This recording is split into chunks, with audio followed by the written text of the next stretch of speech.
Howdy, partners. That's right, we're talking about the old Wild West today. And no, we're not. We're talking about Pokemon Part 3 with Atlas. Let's go, episode 47 of Lore Lords. That was the most convoluted. You introduced it. You introduced it like also kind of like it's an episode about Pokemon Let's Go, which it's not. Because that is a game. That's true. But that's not what we're going to talk. We are going to talk about it today, though. Well, okay, then I guess that's so it's kind of totally relevant. off. Yeah, you know what? We found the diamond in the rough, and that's what's important. Yeah, because that was pretty rough. Well, if you've been listening to the last two episodes, which hopefully you have at this point, or else this would be a little weird. This is the third part of our Pokemon history series, where we go through this giant multi-billion-dollar franchise that kind of it's the second most money-making merchandising franchise in the world today. What's the first? Hello Kitty, Sanrio, whatever it's called. Oh, Sanrio. Okay. Yeah. Wow, really? Yeah, Sanrio's weird, crazy. Crazy. It is crazy to me. It's absolutely insane that it makes more money than Pokemon because it just has no substance outside of merch. But yeah, that's true. I mean, it is really cute. Yeah, like I get the appeal. I get why it's popular. Yeah, I love Kidopie, man. And Pokemon kind of follows the same logic of why it's popular a little bit. You know, it's got that like cuteness, it's got that coolness to it, it's got the edginess, it's got the softness, it's got everything. But it beats out. I don't know if Sanrio has edginess though. A little bit. That little penguin guy is liked by edgy goth people. So. Oh, fair. Yeah. Okay.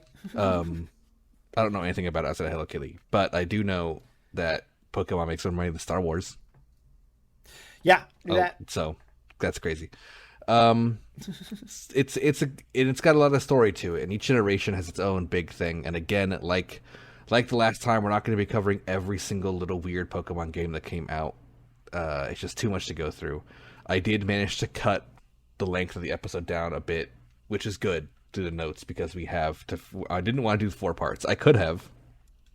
Definitely could have. But I don't want to. I could have done it. So I cut a lot of stuff out to like make it just a 3-part wrap up, our biggest multi-part episode yet. Right. I mean, I was going to say like there's probably not a crazy amount from now on because I imagine it's a lot of like, well, now they're successful. But there is. Okay. All right. Well, there's a lot more. There's not as many like in-depth dev stories after we hit like the Switch era, but like there's still a lot of stuff that goes on and some controversies which we'll cover. Okay. But yeah, we're starting off immediately. We're just gonna get in there. Last time we ended with Heart Gold and Soul Silver.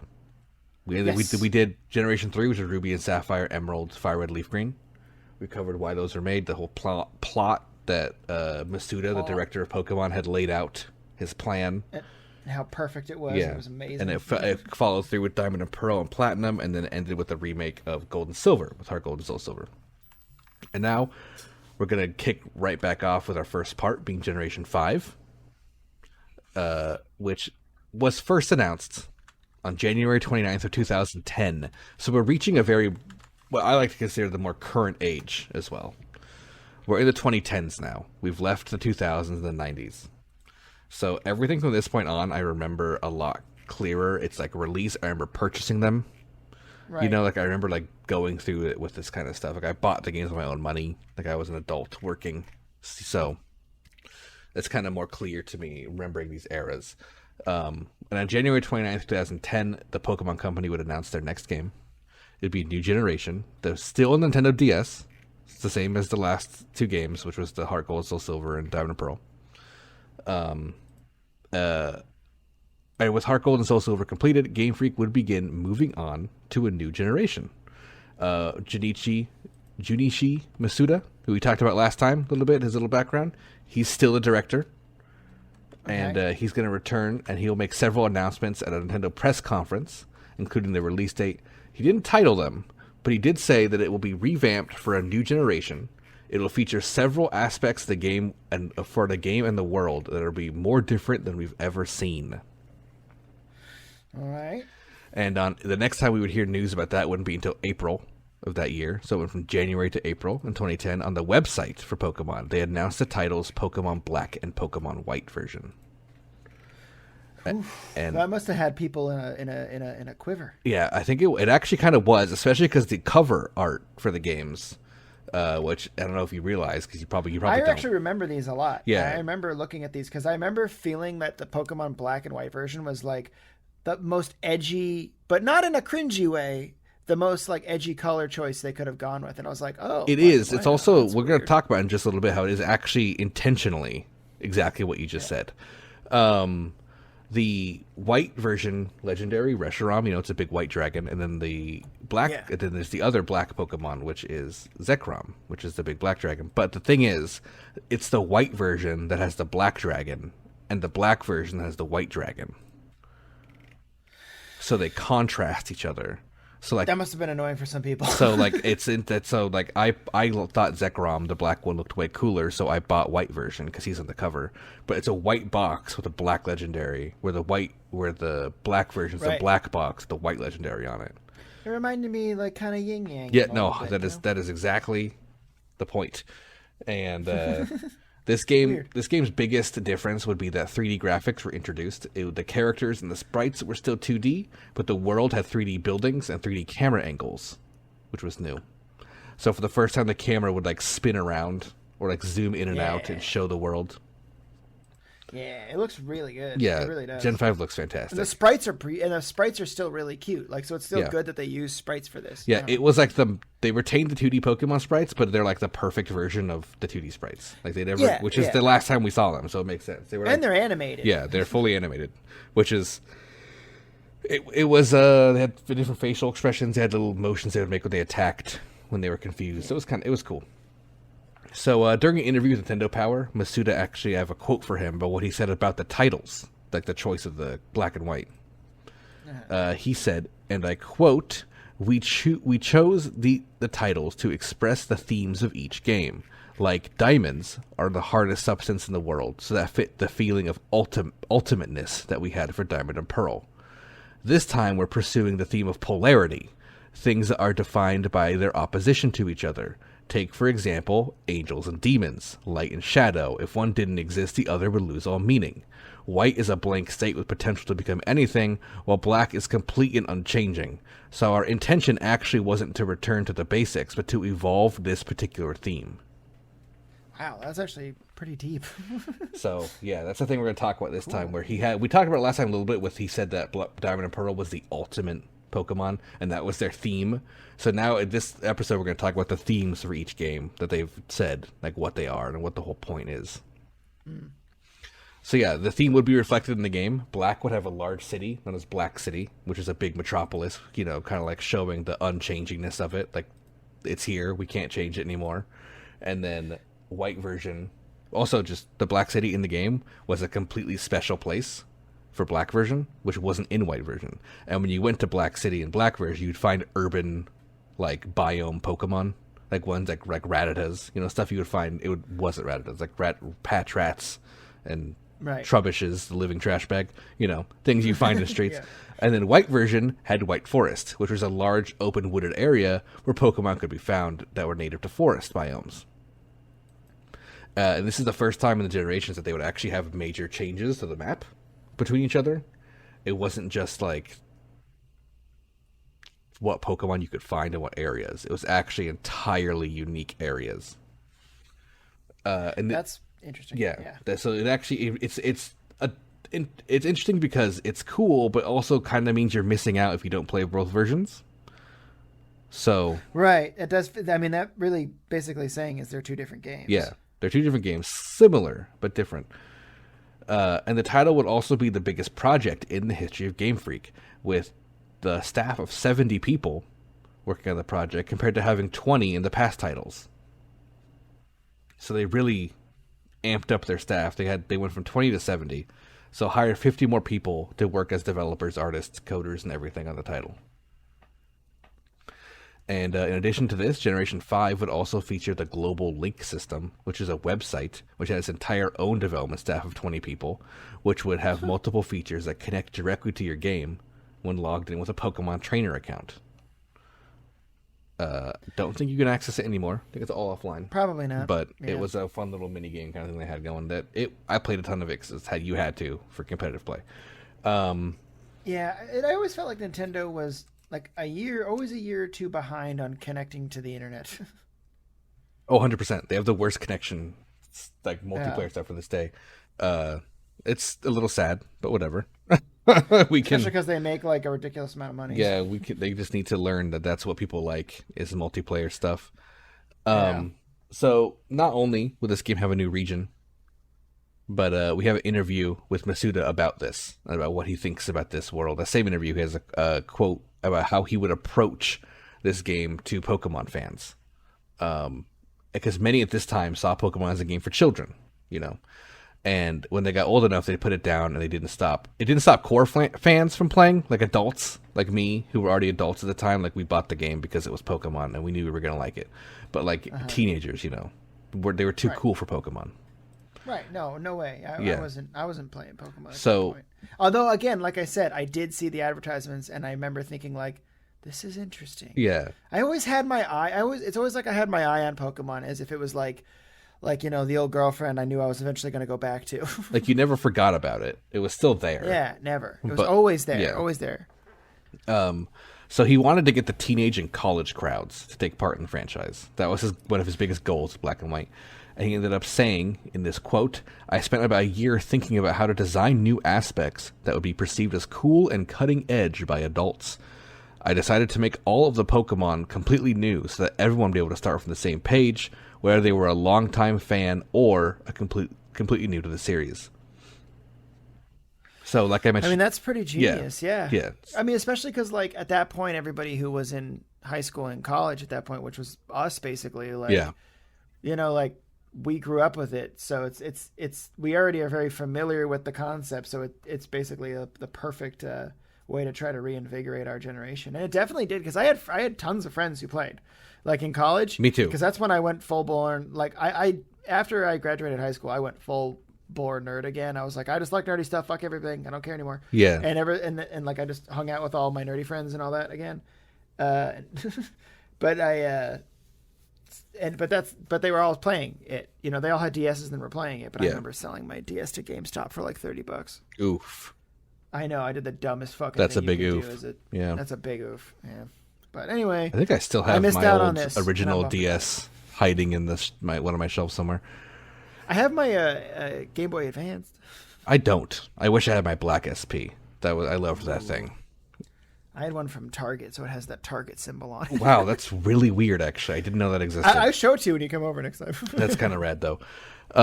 So, like I mentioned, not only did we have a new region, but now we have an entirely new Pokedex.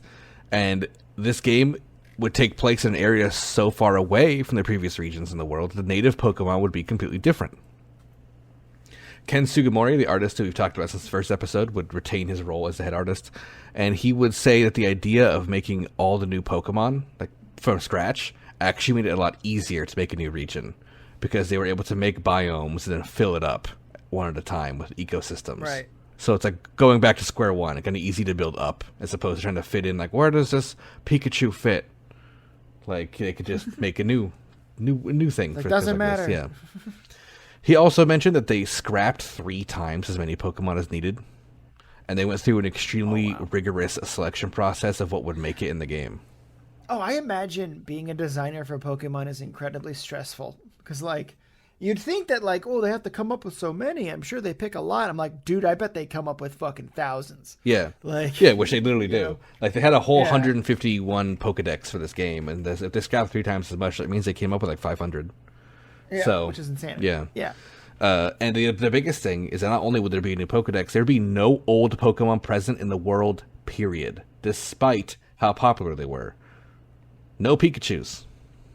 Yeah, that must be rough for some people. Yeah, no Pikachus are available in Black and White. You could get them through the Global Link website and their minigame stuff, but as far as finding them in the wild, you couldn't do it.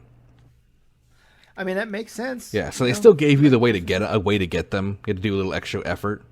So it wasn't like you were being blocked from getting your Pikachu, but you couldn't just find a Pikachu because it's a different continent. Yeah, it's probably smart that they let Pikachu stay in the game in some way, because there are probably some people like, I'm not playing unless I can get my Pikachu, because it's just like some people play because of that Pokemon, Yeah, 100%. which is fine, you know, as long as you're playing. So this game was actually kind of like being started from ground zero, like and up. Like they were really breaking like a new region, new Pokedex, everything. And people inside even referred to it as the second coming of Red and Blue. Oh, Like it was a whole new Pokemon game. Like we're starting over from scratch. You're right. It was a new setting. It had no connection to the old world. And Masuda asked Sugimori during the development to up the coolness, quote unquote, of the Pokemon design for this title.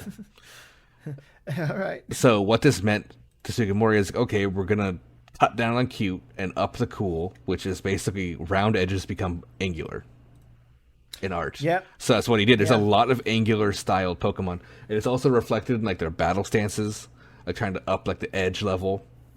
Pokemon like Bisharp, if we look that guy up, is a great example. He's like made of blades. Like it's, you know, they tried to make it cool, you know. New features. Bisharp, yeah, like Bishop, but sharp. He does look kind of cool. Yeah, no, he looks more like a Digimon, but yeah, no. Oh, that was a big complaint about this series. That people thought things looked like Digimon or other games like Dragon Quest monsters because they tried to be different. Right. Like Drudigan, he's a big dragon who's like blue and red. A lot of people were comparing him to Digimon and to like Dragon Quest monsters. Like, so yeah, there's a lot of stuff like that. I love Bisharp though; he's cool. For the record, like that guy. New features in this title: there'd be triple battles would be added, and rotation battles, which were triple battles self-explanatory. Rotation battles are triple battles, but you could rotate your guys like positions mid-fight, like you could spin them around. It would choose like where they can hit and stuff like that. It was stupid. I hated it. Didn't last. Black and White would keep on using the day and night cycle, but they would also add in seasons, and each month would be a different season, which allowed you to experience all four within just 4 months instead of waiting a whole year. This would affect what Pokemon could be found in the world as well. For, like, only this Pokemon's available in winter kind of thing. Right. Like, you'd find more ice types when it was covered in snow. So you'd find more grass types when it was spring, that kind of stuff. Which I love. I love that kind of immersion. 2 Pokemon would actually visually change, which was Deerling and its evolution Sawsbuck. They're big deers, and they, depending on what season you catch it in, they look different, and they keep their look for whatever season you caught them in. That's neat. The clock also had a fun change, which I loved, which was the way the clock worked in the game was it synced up with your DS, which synced up with internet time instead of manual time. So you could keep the time was a lot more accurate in this game, and that was for the seasonal tracking to keep things going, and it stopped a lot of time exploiting that could be done in the previous versions by switching your DS's clock. If you ever connected to the internet, it would immediately find out that was wrong and switch it back on the Black and White. Some cool other game mechanics is if you found dark grass, it allowed for double battles in the wild. You could find 2 wild Pokemon at once. Rustling grass would find a rare Pokemon, which also includes rippling water in the water, clouds of dust on the ground in the caves, and also shadows overhead to indicate a large flying Pokemon over you. And if you stepped on these things, you would find a rare Pokemon that usually was a fully evolved version of something available in that area. So it'd be like you found Dad to the other Pokemon you found, which is kind of cool. I kind of like that idea. Wow. Yeah, that I agree. Like, oh, you're fine. It makes it all more believable. It makes it more believable, yeah. It adds into the world immersion. And this new region would be called Unova, which would be based on the northeastern coast of New York in America. Which this region is, the name Unova itself is being based on saying United States of America, kind of mushed together. Yeah, and it sounds cool as heck. Yeah, I Unova. love the name of it. So this is the American introduction to the game, including. We should try to start Unova in real life. Let's start. Just America call it 2. Unova. It's a sequel. New America. It's the new sequel. New America. New Unova. And the game, the Unova region even has a red, white, and blue eagle Pokemon. So can't get much more clear. Yeah. Could be French. Pokemon contests would be replaced with Pokemon musicals based on New York City's Broadway, of course. And the Battle Tower was replaced with the Battle Subway based on the famous subway systems of New York, which was a train that you would get on and fight different trainers. They would take you to different parts of the city and battle different trainers. That's pretty cool. It's pretty cool. The bottom scene would be an item called the Sea Gear this time, which would be a device to control and manage online features. The Pokemon Global Link website that we managed earlier would allow you not only to transfer Generation 4 Pokemon over, but it featured a Dream World mechanic, which was a mini-game based, like, kind of system where you're sleeping Pokemon from the your Pokemon will go to sleep in the game, and then you could like basically import them to the website, and while they're sleeping and you play with them in their dreams, and you could befriend other Pokemon like a Pikachu, and then they can go into your game in the unique Pokeball called a Dream Ball. So that's how you would get Pokemon from the previous games. You would meet them in this dream reality and then bring them into existence. That's pretty neato. Yeah, it's kind of a cool way to do that. A lot of annoying time wasting mini games, like have your little rat jump on a log 5 times, like that kind of stuff. Yeah. And so the last thing to for this interview that's important to note is that Masuda went on to say that he went to New York City during the Diamond and Pearl launch event that we talked about last time, the big Rockefeller Center with the big Pikachu. Oh yeah. And he ended up actually staying longer than he was supposed to, just because he wanted to check out New York more. He'd never been there before. And he thought it was really cool. And he said when he was walking around, he was just seeing it becoming a Pokemon region in his head.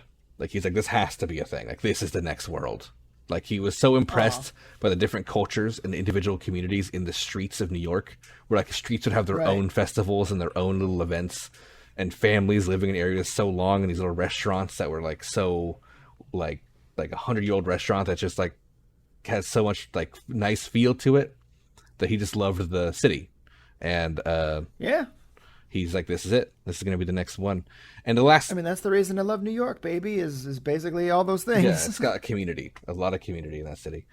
And something important to remember about this game, about this time period we're going to bring up right now for later in the episode, is in a 2010 interview he said with Masuda and Sugimori in Nintendo Power. Masuda was asked by Nintendo Power, don't you ever think, let's make our lives easier by cutting the least popular Pokemon out of the franchise? And Masuda responded by laughing and saying, I think one of the joys of Pokemon is being able to use your favorite Pokemon from Red and Blue version all the way through to the newest iteration. So no, I don't think we can ever do that. End quote. That's such a humble answer. He just took like a brutal criticism and was just kind of like, that's stupid. This is like, you're stupid. Just remember that. Remember that. So, here's the story of Black and White. The players, once again, choose their gender, male or female. Default names Hilbert or Hilda. Hate it. And they're terrible. And then they choose your start of the Snivy, which is a grass snake Pokemon, Tepig, the fire pig, or Oshawott, the water otter, as your 3 starters. The water otter. Sorry. Yeah. This time, for the sake, interestingly enough, which makes sense for realism points, you're 15, not 10. Well, that's way more believable. Yeah, way more believable when you start your journey. So you hit the age of 15, you're allowed to start your Pokemon journey. And instead of having a rival, you have a friend group with 2 characters named Charon and Bianca. And you grew up together and you're really good friends. And they both battle you recurringly in like rival fashion. The player's primary mission is, of course, to become the champion of the Unova League by defeating the Elite Four and their champion. During the gameplay, the enemies would show themselves, of course, being Team Plasma, based on the Knights Templar, who claim Pokemon are oppressed by humanity and seek to liberate them from their trainers. That's kind of like or like Pokemon Arceus. Is that how you say it? Yeah, sure. Okay, sure. They've said both. They've said Arceus and Arceus both out loud, so I don't know. No one knows. Oh, okay. But yeah, fair enough. But like that's kind of the plot of Arceus, is like the beginning. So it's like they want to take everything back to before when Pokemon were still eating humans. They want to go back to that world. They think we're torturing them by having them be our buddies. Well, they'd eat us if they weren't. Yeah. So. Yeah. And you also interact with a young trainer named N, who claims that by capturing the legendary Pokemon Reshiram if you're in black version, or Zekrom if you're in white version, would be able to defeat the champion of the region and free all Pokemon with this power of having this legendary. The game also has a post-story, which involves Looker, who we mentioned last time, who is a character wearing a trench coat. He's based on David Tennant from Doctor Who.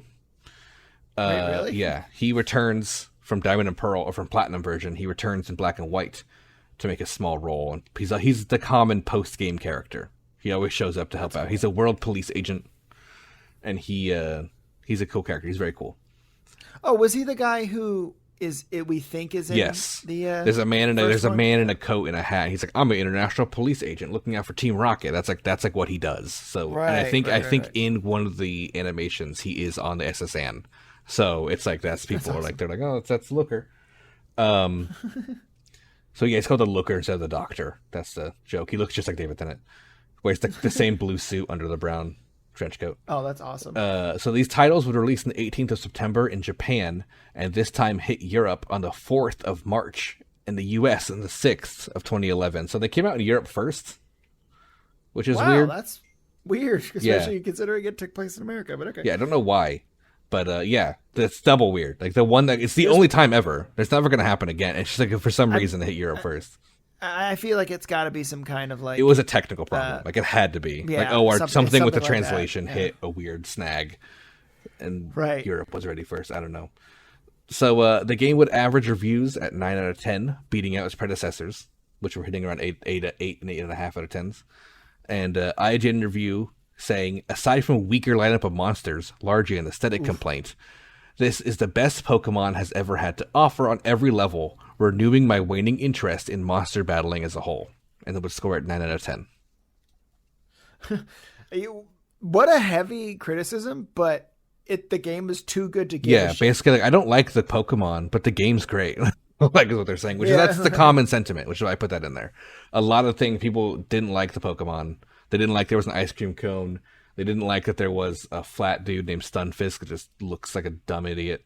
You know, people didn't like it. Oh yeah, I know something. In Japan, records broke once again with 1.8 million pre-orders, selling 2.6 million in its first 2 days, being the biggest. Was that? Why didn't anybody tell me that there's a Pokemon called Among Us? Oh, Among Us, yeah. I was making that joke when Among Us came out, like nonstop. Now I'm gonna make it because I didn't know there was a Pokemon named Among Us. There's a fungus Among Us. That's the point of that's the like, point of the it's a name. grass poison type. Yeah.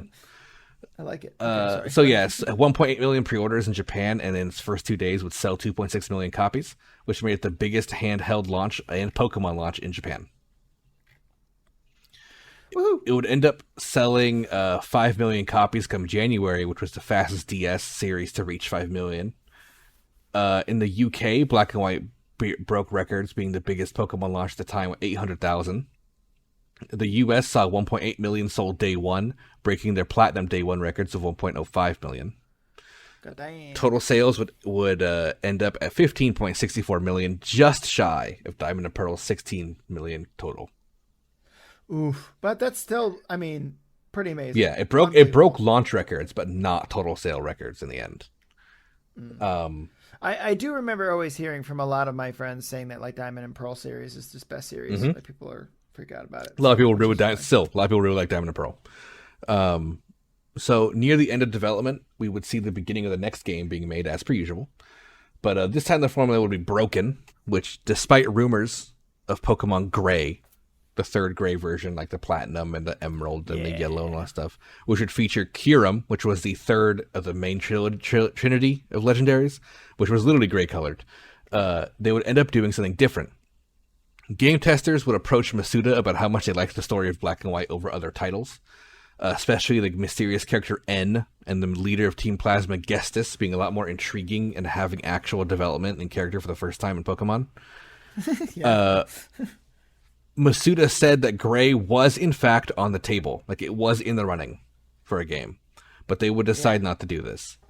And there was rumors that, like, I tried looking this up because I'd heard this too, that the earthquake that wrecked Japan during development made them like cause damage to their servers and lose the Gray version data. That's not true.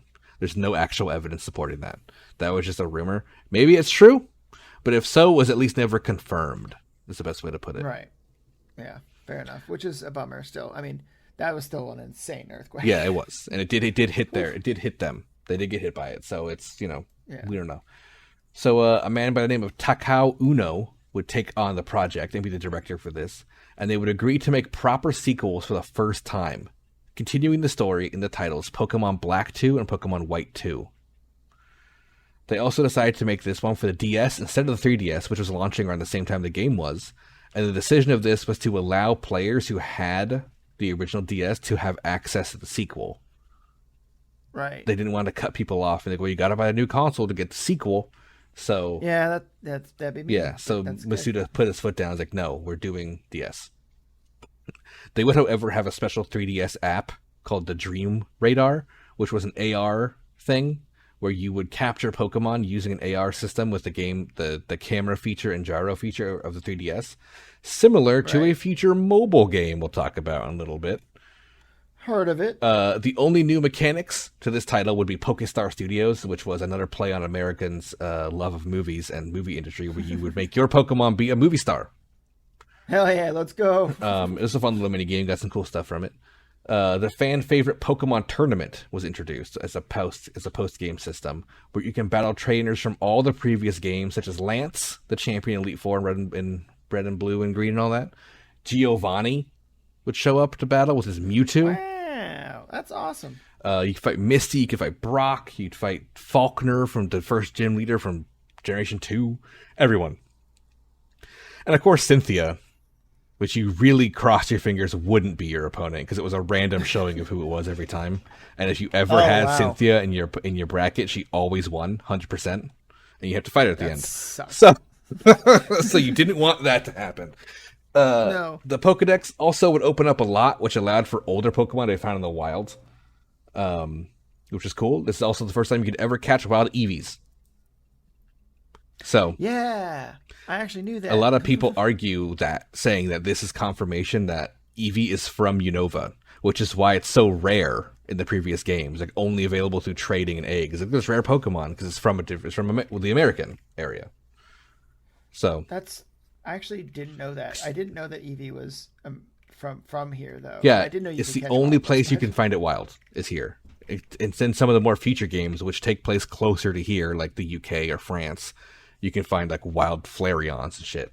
So it's like maybe it's just a European Western culture Pokemon, that rarely makes its way out to Japan, which is why it's so rare to have one. Like a corgi. Like a corgi. Even though there is a corgi. There type is a corgi Pokemon, yes. but So this game's plot would take 2 years after the events of Black and White is when it took place. And you were a new trainer where you would once again pick a male or female character, this time named Nate or Rosa. Better. okay, that's way better. Way better, yeah. Way better. I know at least like 3 people named Rosa, and I know at least Yeah. Nick. Yeah, I know Nate. I know a couple Nates. Oh, Nate. Yeah, Yeah. I know tons of Nates. So you would turn 15 once again, starting your journey with the same pick of Snivy, Tepig, or Oshawott. But this time you started in a new area, which was also new for the series, to go to a region and start somewhere else. And you were in a place called Asperta City, which wasn't even in the previous area because it's the western side of the map, which is just shown as a big forest in the previous map. But now it's cities you can visit. Neat. And this also is interesting because the starting town not only was the first starting town to have a Pokemon Center, but it also has a gym. So you don't even have to go. You don't go anywhere. You just start off in a town with a normal type of gym, and you are. If you played the first one, it's a big surprise, and you see the gym leader is Charon, your old rival. Oh, that's kind of cool. So he's older now. He's 17, and he's got his gym that he's a leader of. He's a normal type trainer, I guess. Wow, and then, he had a really fast upbringing. He went from being a Pokemon trainer to a Yeah. gym leader in 2 years. And then you meet the professor's assistant who gives you the starting Pokemon, your old friend Bianca from the first series. Oh my god. So, you kind of get introduced to these people. Kind of, you're like, oh, look, it's an actual sequel. Like, their lives have moved on. This time you run into Neo Team Plasma, who is seemingly back, albeit much weaker, trying to obtain the Pokemon Kyurem to once again free the world of Pokemon from their relations with humans. A lot of characters come back in cool ways. I do recommend, I kind of mentioned this last time, like for you, for example, playing through the games all in order. It makes it an interesting point as do you play Black and White and Black and White 2? Because it is an actual sequel. And if you care about the lore of the world, then yes, you should. If not, then don't worry about it. Because game differences, very minimal. There's new gyms. There's new areas. You actually go to Staten Island and fight Nice, which is hilarious because it's a poison type gym leader. Oh my god. And it's That's like so fucking funny. It's like a trashy city where everyone's like punk rock, and it's like all these like poison types, like Trubbishes and mucks everywhere. Fucking Staten Island, Yeah. dude. That's so funny. So that's like there's new areas to go to, and it's great. It is fun. I do recommend playing it if you really like Pokemon, and if you like Gen 5 and you want to go through it again with some new stuff, it's great. But I think we'll make that decision when we yeah, come to for it, the sake of like playing through all in a row, it might be a little too much. It's a lot because it's a whole new game. It's a whole other starting over again, but it might give you a chance to use a different starter, some different guys you can catch along the way. So it's I mean, it's gonna be a long time before we get there. there. Yeah, for sure. But I'm just saying for everyone too. Like if you're just thinking about playing through the games, it's a decision to make. It's a good game. I like Black and White too. It would come out for the world on the 23rd of June, a day after my birthday. I remember that. On 2012 for Japan. I remember being like, oh man, I missed the American date because I saw its little date. And I was like, oh, it's Japan only. So I couldn't go to Japan and get one, unfortunately. In America, we had to wait till October of 2012. 11th and 12th, the rest of the world. It would receive ratings of 8 out of 10. Many people said exactly what I just said. Great story improvement, like following. The sequel plot is great. It's cool to see characters again. If you like Black and White, it's worth playing through. But there's not a lot of new stuff. Right. And it would reach sales of 7.81 million, with White 2 being more popular. White was more popular for the original as well.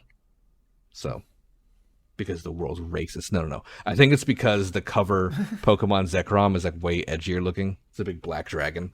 So I think they kind of attract more It's actually the opposite because they got White so they could get the black dragon. Yeah, 100%. So yeah, I always like to point out which is more popular. White was more popular. So there you go. Generation 6, Part 2. I know Gen 6. I played this one. Yeah. I got like 90% through it, and I really loved it. That's I cool. Had a blast playing I love game. Gen 6. Yeah. Masuda returned as director once again for a new title that would be made for the latest Nintendo Nintendo handheld at the time, the 3DS. The generation would be a huge challenge and change for the staff, and it was already underway when Black and White 2 was in its like planning phase. They were already starting on Gen 6. So it had a bit of a longer time than other games. And after the theme of conflict in Gen 5, Masuda wanted to go to the opposite side of this, and he wanted to go something that was a lot more peaceful, and he decided to theme these titles off of beauty, bonds, and evolution. Yeah, that is basically what happens in this game. And I can actually talk about this. Yeah, you should remember a lot of what we're talking about. Masuda stated in an interview, quote, "There's an even bigger theme to the game, however.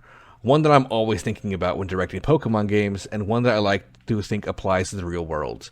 Let's create a better world together." So that was his big overarching like message that the team would say in development. Let's create a better world together. That was the theme for X and Y. That's very pretty. That's nice. And he would later say that he feels one's life depends on chance. He feels that one's life depends on chance encounters that you have with other people. Like that's what shapes your life. And it shouldn't be about fighting, but making a better world. And he would create the titles off of the same idea, Pokemon X and Y, with this quote. "X and Y suggest lines on an axis and head different directions, but at one point they'll always intersect. I use the letters with the idea of intersection in mind, the idea of common points that we share with one another rather than our differences." Jesus Christ, that's so deep. For I know. Such a simple name. I know. He always all these meanings are so deep behind these games. Like it's crazy that they have this much of a thing. Yeah, I love that though. I always wanted to know that because I was always like, oh, they're breaking from the color theme and now they're doing letters, I guess. Yeah, me too. I always thought it was weird and I never like got the connect. I never knew what the point was until doing the research for this. Like I never knew that. That's really cool.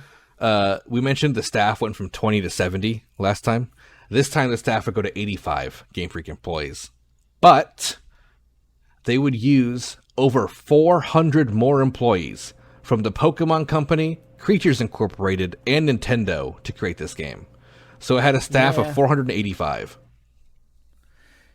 I believe that a lot because, man, that game was the first 3D one, really. Yeah. Like fully 3D. It was huge. That's why I bought it because I remember being like, I remember when it came out and I saw like the clips of it, I thought to myself, this is what I always wanted as a kid was a 3D Pokemon experience. So I was like, I'm picking it up, and I picked up Y like shortly after it came out. Yeah, it was a huge project for them. Actually, I bought a 3DS to play this game. Now that I think about it, 100%. I did the same thing. I even got. I was like, no, because Link Between Worlds wasn't out yet, so I didn't know about that.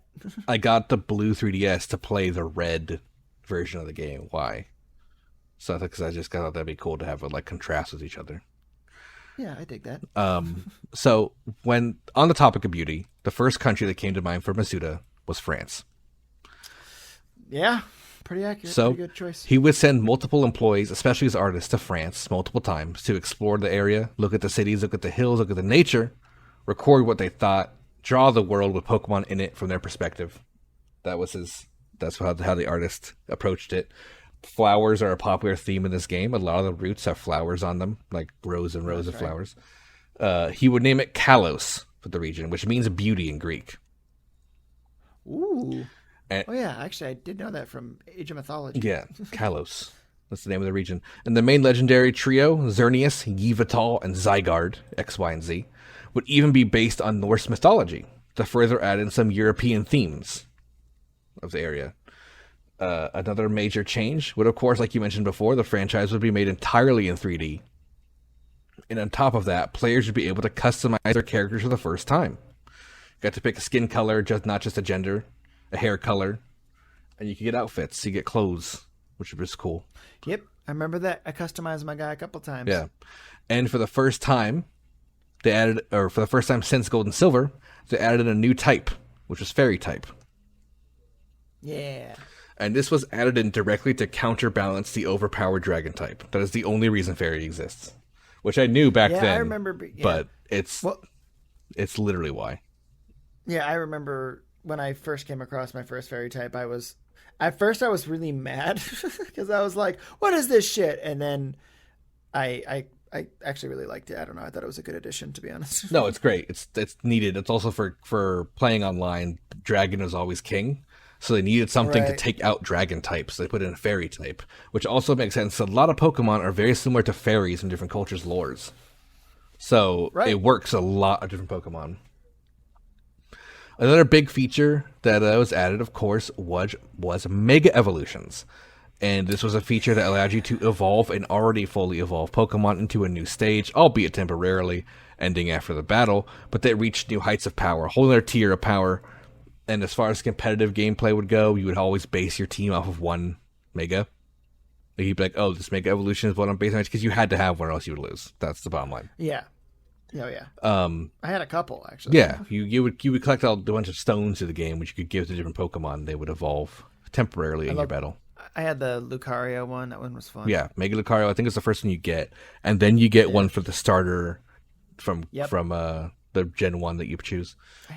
I had a couple others, but I don't remember which. You get all of them through the game. You get all of them. Another new feature would be Pokemon Ami, which is a feature that would let you use the touchpad to brush, pet, and feed and play with your Pokemon. This became so popular that it's still in every game since then. The next few gens still have it. People like playing with their Pokemon and petting them. I did. Yeah, all the time. And even had an affection stat added into it, which was a hidden thing, which when your Pokemon was max affection, you could like survive a one-hit KO and say like, it held on out of love. Like it would say that kind of thing. I love that. Oh, I maxed out all of mine. Yeah. So it didn't work online. Right now, they took that. We played online, that feature was removed. Right. But for single player, it was cool. Yeah. They love you so much. Yeah. So Super Training was also added, which was a mini game where you could have your Pokemon punch like weight bags, like punching bags. They had different stats on them, which would raise specific stats. And this was a beginner's guide to EV training, which is the way you play in competitive, where you focus on certain stat growth for Pokemon. And that was kind of like teaching people how to do that with that a little bit. Sure. The PSS, or Player Spot system, was the online mechanic that would allow you to see players who are playing the game physically nearby you in the world, as well as friends you had added online. And you could see what they were up to. It would show like, oh, they beat a gym. Like, oh, beat a rifle battle. I was on a cruise ship once, and I was playing it just in the cabin because I was bored in like the middle of the day and there was nothing going on. And I was just like, I'm going to play some Pokemon. And then I came across somebody else playing the game. and we battled. Well, there you go. Yeah, that was what I won. The pro player beat some like 5-year-old. You beat some 5-year-old kid probably. I probably did. So yeah, you can see your friends and what they're up to with that kind of thing. Battle and trade very easy by hitting a name. That's the best part. Yeah. Wonder Trade was added, which is something I loved to fuck around with. Which is when you you just pick a Pokemon and it trades it, and you get a random Pokemon from someone else. So, and then someone random will get your Pokemon that you threw out there. And sometimes you just get a lot of trash. But sometimes people like me, when they're breeding and discarding hundreds of failed breeding attempts, you'll get someone's super rare Pokemon with almost perfect stat and nature builds. And just use it in the game if you want. That is pretty dirty. Pokebank was released for X and Y as well, which was an app on the 3DS, which was a method of transferring Pokemon from Gen 5 to 6 with another app called Pokemon Transfer. And then enter your Pokebank. What Pokebank was a paid cloud storage service where you could hold up to 3,000 Pokemon in there. A way to keep your Pokemon safe if your game breaks or whatever. It's a great idea. The game would be in development for 3.5 years. This was the longest since Gen 1. Which you remember was 6 years. So almost over half the dev time. Which was, with a staff of 500 people is believable. And now, the story of this game would follow the same thing, where you're a male or female protagonist with a name of your choosing this time. No default names in France. No Pierre and Marie. No, it wouldn't be Pierre and Marie. It would be like... Richard and Tommy, with an I for the girl. Yeah. Tommy Larner. No. You got to pick your own names this time. You always do. But there's no... If you default, there's no default name. It just makes you enter something. And you start off having just moved into the town of Veniville, like vanilla, and your mom was a famous Rhyhorn racer. Oh, yeah. Which is like a sport. I remember wrong. It doesn't say where you move from, but we assume Kanto, because that's where Rhyhorns are. And you soon befriend, Sinnoh is where Rhyhorns are from, so people think it's from Sinnoh. You soon befriend 4 trainers, Shauna, Tierno, Trevor, and Callum, who are locals in your town, and they become your friend group for the series. Callum takes the place of your main rival, and you soon pick either the grass-type Chespin, the fire-type Fennekin, or the water-type Froakie, which, fun fact, these 3 are based on the fighter, wizard, and rogue fantasy role-playing game archetypes, with Chespin being the fighter, Fennekin being the wizard, and Froakie being the rogue. That's neat. I think I went with Froakie. Yeah, Froakie it evolves into the water dark type Greninja. See, ninjas, rogues. Oh, yeah. Chespin becomes Chestnut, the fighting type. Big fighter energy, has a shield. And then Fennekin gets psychic typing, even has a staff, being a wizard. Nice. You then adventure through the region of Kalos to become a champion, as per usual, after defeating the 8 gyms and beating the Elite Four. Along the way, you encounter the evil Team Flare with the goal of using Xerneas or Yveltal to literally wipe out life. Yeah, I remember. There you go. Coming across them, and my first thought was basically just kind of like, wow, they're just dropping all pretenses now. They're just trying to kill everybody. So Xerneas is the Pokemon of life. It's called, makes life grow around it. Yveltal is Pokemon of death. It kills things around it, I guess. And they're trying to use both of those to, shift the balance of humanity, so humans go extinct and Pokemon thrive. Along the way, you will also discover the lore behind the region's Mega Evolution abilities. That's all I'll say about that. And this game would release on January 8th in 2013. X and Y would be announced. They would be announced that day. They would have a release on the 12th of October 2013. This time, for the first time, a worldwide release. So no more regional releases from here on out. All games come out for all of us the same day, digitally and physically for the first time as well. You can digitally download the game. Globalization. Yeah. It would receive good reviews and 88% on Metacritic and have the game listed as the 15th and 13th best-selling game for 3DS. The game would be praised for its visuals and seamless online integration, which is a previous issue before, where Simon Parkin of Eurogamer had a quote about this, and he would say, Pokemon X and Y is the finest expression of Satoshi Tajiri's obsessive vision yet. End quote. That's nice. They would end up winning the Golden Joystick Award for Best Handheld Game of 2013. And it would sell 1.26 million pre-orders in Japan, selling 2.06 million in the first 3 days. 4 million would be sold in the first weekend, which made X and Y the fastest-selling 3DS game, and X would be the most popular version of the game as well. Oh, I got Y. Okay. Yeah, me too. But X was the number one. X was more popular for X and Y. And it would end up selling 16.62 million units worldwide, which made it the second best-selling 3DS game of all time, just below Mario Kart 7. So always it's a party game. And just above the next generation of Pokemon as well. That's what it beat out, which we'll cover soon. But first, we're going to finish up Gen 6. Because during this time, a man we mentioned last time, just briefly, we mentioned a quote from him in Generation 3, Shigeru Umori. He was hired on for Generation 3 last time, and he would be given the director's chair for the next title in the franchise, a remake of the games he was hired to work on. Pokemon Omega Ruby and Pokemon Alpha Sapphire would be their titles. These remakes would be full 3D returns to Hoenn, just like X and Y were, but featuring the current mechanics and the new Mega Evolutions system as well, including adding more Mega Evolutions. Oh. Which, my favorite of all, Beedrill, was added for this one. What? Mega Really? Beedrill. That's awesome. Mega Beedrill is one of my favorite things ever. He looks so slick, and I love Beedrill. Beedrill was my favorite as a little kid, and he sucks ass. So when Mega Beedrill came out as a competitive player, he wasn't like the best, but he's good. He has like all his stats are like nothing except max speed and max attack. So he's just like he's just like the glass cannon, like I'm gonna come in and just kill you kind of guy. Yeah. Like you got to take him down quick, or else. He's a love Mega Beedrill. Oh, he looks so cool. When Masuda was asked how they chose what Pokemon got Mega Evolutions, he responded that they closely watched the competitive online scene.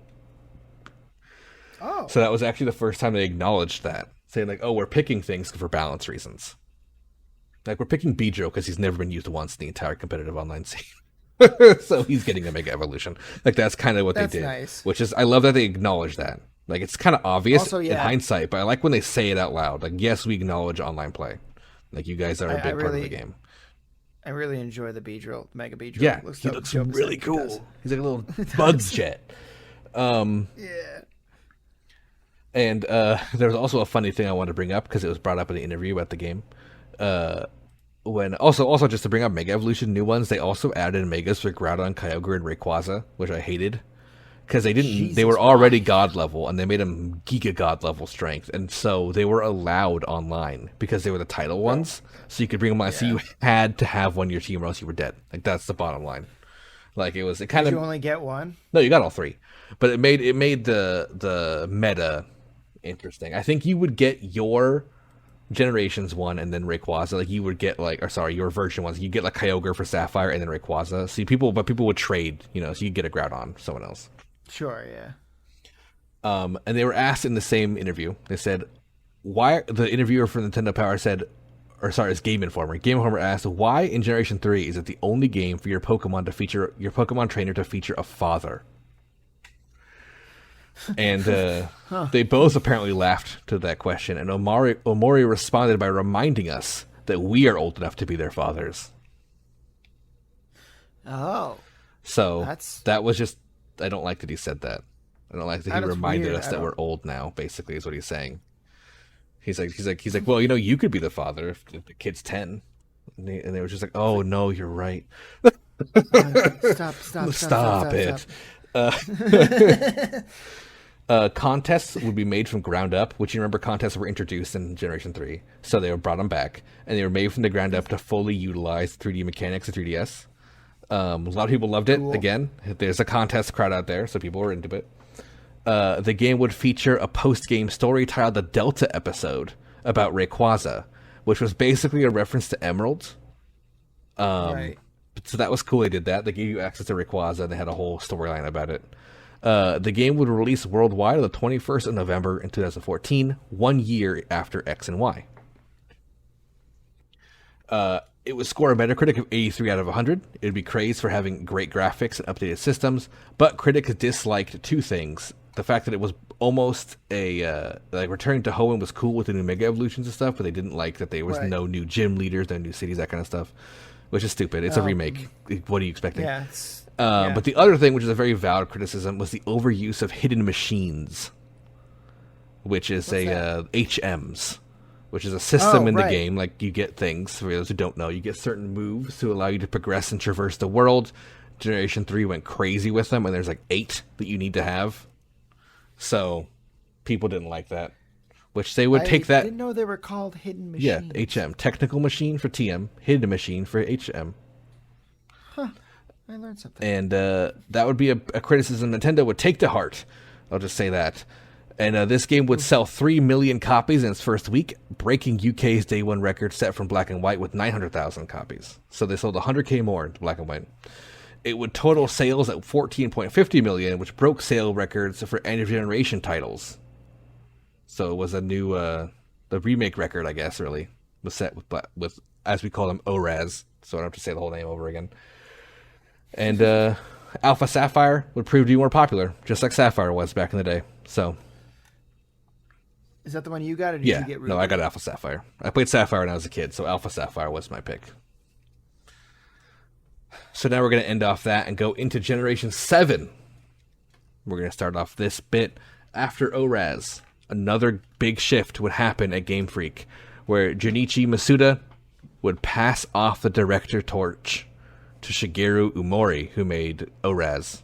He would remain main director to this day. He is the current director for Pokemon. All right. Masuda would instead take a back seat as producer, still assisting, but mostly as a background role.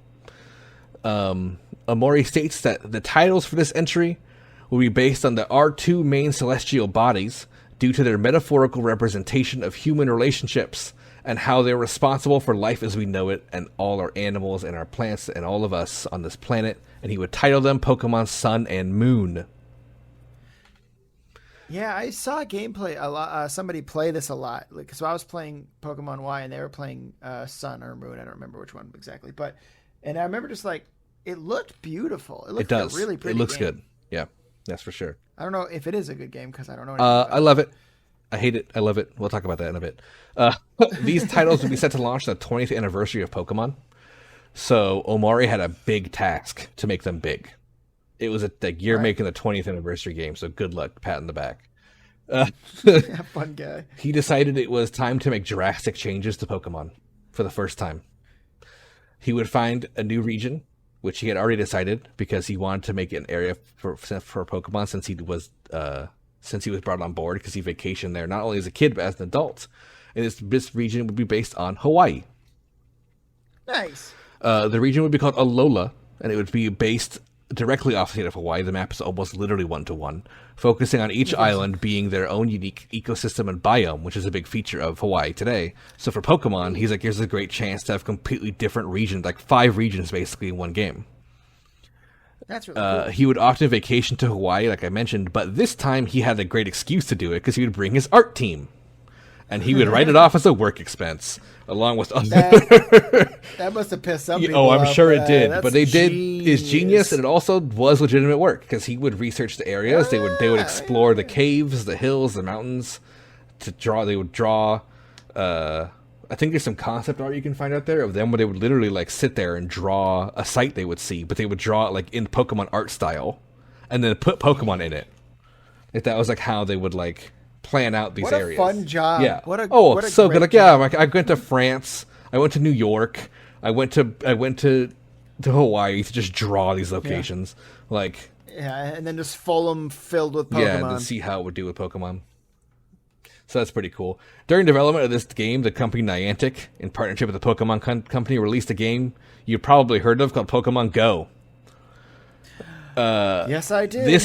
I'm not gonna go into that development. But I'm going to say that this brought a massive resurgence to Pokemon popularity worldwide that still is going to this day. It was the biggest shift in popularity that just like no one saw coming. It was out of control. I'll share my story of going to the Venice boardwalk during Pokemon Go because people were like, "Oh, you can catch Dragonites in the ocean."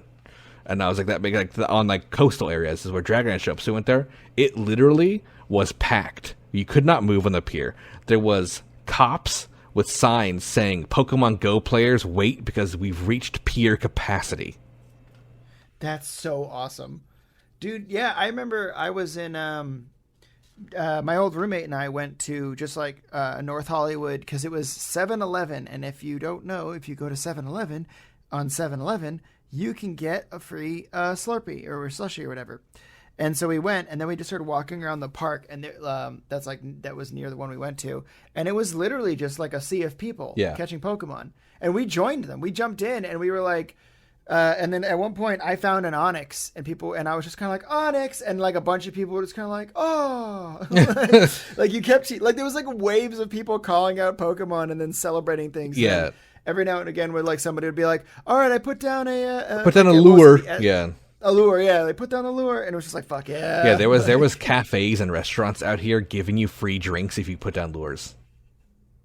Oh my like God, that was like a thing. Fucking awesome. The parking lot for my work is in between 3 Pokestops, which is like where you get items, and you can reach all of them from the parking lot. So every night it'd be full of people. My apartment is a Pokestop.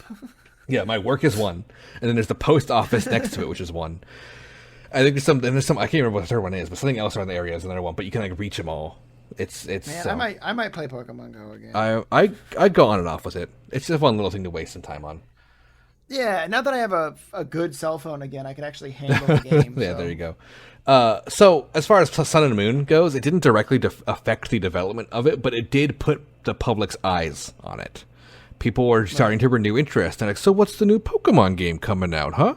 And then it also was the 20th anniversary, so like, oh, this is going to be a big one. So a lot of people focused their eyes on this. Yeah, actually, because that was a big deal for me too. Because I remember thinking like, while I was playing Pokemon Go, the battling system in Pokemon Go I never liked because it never was Pokemon. Yep. It was never the game. So that made me be like, well, what about the actual Pokemon? Yeah. What about Pokemon 100%. Itself? That's the biggest letdown for me is that if there was actual Pokemon battling in it, it probably wouldn't be as popular, but it would also be better for me. I don't know. I don't know. I think a lot of people. Well, you're right because people do like it just to collect. You know, most people don't actually like battle. So maybe. Right, and like because there's so many. Yeah, because like there's a couple things you can do in the game now. Like so I think if the battle was what it was, people would probably, especially because like even people who don't play Pokemon games now, they likely touched Red version or something as a kid. So it's like you know the game already. Like you know what you're doing. But it did usher in a whole new generation of Pokemon fans. There'd be like people who never would have touched it, like especially like older people who are now able to, who I see still to this day coming through my work playing Pokemon Go. Like old like moms, and they're like the kids aren't playing, the mom is like sitting there in line like catching a Pikachu. And I'm like, that's like I see all the time. It's beautiful. It's a beautiful thing. It's a multi-generational, across the ages. So that brought a lot of attention to Generation 7, which is while this was happening. And so we're going to talk about some new features of the game. So Generation 7 would add in would increase customization, more skin tones, more hair colors, more eye colors, more clothing, adding more than 5 clothing options for boy characters finally. They added in the new feature. Big one was Z moves for battles, which was instead of Mega Evolution, you would have a Z move where your Pokemon would carry an item where you could turn on the Z mode, and what it would do is it would give you certain moves you had would be able to be super powered for one-time use in battle. Oh, okay, that's cool. Mega Evolutions did return. There was no new ones, but they were present. The region of Alola would feature the first time they would do regional variants, which are Pokemon native to other regions that are made their way here and would have, over time, not like Pokemon evolved, but naturally evolved into different versions of the same species. I love this. Yes, this is one of my favorite features. It's still happening today for every region, because obviously people love it. It's also easy design for them. They just kind of have to modify something they have, so I think they like it too. Right. So, for example, the Rattata, which is a rat, which obviously makes its way. Actually, let's do a better one. Persian. A Meowth. Because Meowth has 2 regional variants. It's the only one that does. And that's because cats get around everywhere. Yep. So in Alola, the Alolan cat Meowth is a dark type. Whereas in the Galar region from Generation 8, the Meowth is a steel type. And they look very different. So, yeah, there you go. I ran into that. Yeah. The steel type in 8. In Generation 8, it even has a separate. It doesn't turn to Persian. It turns into Berserker, which is cool. But cool. So there's different versions of that, which I love that. And there's a lot of them, and this is inspired not only on Hawaii because there is like on Hawaii some things that live cross island, but they're the same species but slightly different. It was heavily inspired by the Galapagos Islands, where this is very visible. Also, the Galapagos is kind of the like, isn't that one of the OG places where we discovered where evolution? Yes, exactly. Yeah, no, 100%. Yeah, the whole iguanas that have swimming fins. there because Yeah, they that's have right. to swim between the islands. The Pokemon, the Pokedex would change this time to the Rotom Dex for the first time, where the Ghost Electric Motor Pokemon would possess your Pokedex and act as your sidekick and guide through the series. The Sun version would have, so again, day and night cycle was brought back, based on 3DS's time, and the Sun version would have your DS's clock, but the Moon version would be 12 hours ahead, which I liked. So day and night were swapped in the games, which is kind of weird for me because I played Moon, and I always played the games on at night. I usually play Pokemon games at night, so most of my Pokemon playthroughs of current times I catch night Pokemon. So it was weird in Moon playing at daytime all the time because it was day and night, and I remember being really weirded out. Like, that's weird. I thought they took day and night out at first. I was like, huh, that was weird for Sun and Moon to take that out, and then I realized, oh, it's because the times are swapped. Womp womp. Next, the end game would feature a new battle tower system called the Battle Tree, which was a giant tree in the main parts of one of the islands, and you would go up the branches and fight new trainers and get higher ranks and fight harder trainers. And at the top, you would meet the tower's boss, a trainer we all know named Red, and his assistant Blue. Way. They would return as adults this time to run the battle tower of Alola. Wow. At the first time, I mean, I don't blame them. They might as well, look, they've been at the game for a long time. They might as well go retire and do their Pokemon stuff in a nice place. When you meet Red and Blue. The first time you go there, they're both standing there because they both showed up just now from Kanto, and they're like, "Oh, this is cool." And you talk to Red, and Red's just like ... But Blue, because Red never talks, but Blue says like, "Oh, hey guy, just talk to you and stuff. This is my partner Red. Like we're like battle partners, and we were champions of Kanto, and no one could ever beat Red, so he just retired, and now here we are." Which I think is really funny. Like as a player, you just could never get beaten. And he does have his team. He has Charizard, Blastoise, Venusaur, Pikachu, Snorlax. That's awesome. I can't remember what the last one is. Man, same with Blue. That's so cool. Blue has his Blastoise. He has his Eevee. It's cool. So this title would feature would for the first time remove gyms because there was no Alolan Pokemon League. Okay. It would instead have the Island Challenge, which required players to do various tasks before fighting a powered-up Pokemon called the Totem Pokemon of the island, and then the strongest trainer of the island, which was like the boss, called the Kahuna. The story for the game would be next level compared to others as well. The plot would take place above the main challenge of the region, so for the first time, instead of like becoming champion, there was a bigger plot happening that you were taking part of. Because there was no champion, of course. Right. And the story would be as follows. The protagonist, a name of your own making again, moves to Alola's Melee Island from Kanto with their mother. And you meet a girl on the island named Lily after rescuing her special little cosmic ball of stars, which is a Pokemon nicknamed Nebby, which is actually the first time really we have a nicknamed Pokemon instead of its normal name, so you know what it's called for a while. And you then meet Professor Kukui, who's the professor of the region, who is very attractive, inappropriately levels of attractive, put a shirt on. And you would find out that he once actually challenged the Kanto League, beat it to the Elite Four, only to lose to Lance. Oh. Huh. So he's actually a very battle heavy. His whole thing is like all the other Pokemon are like research professor stuff. He's researching battling.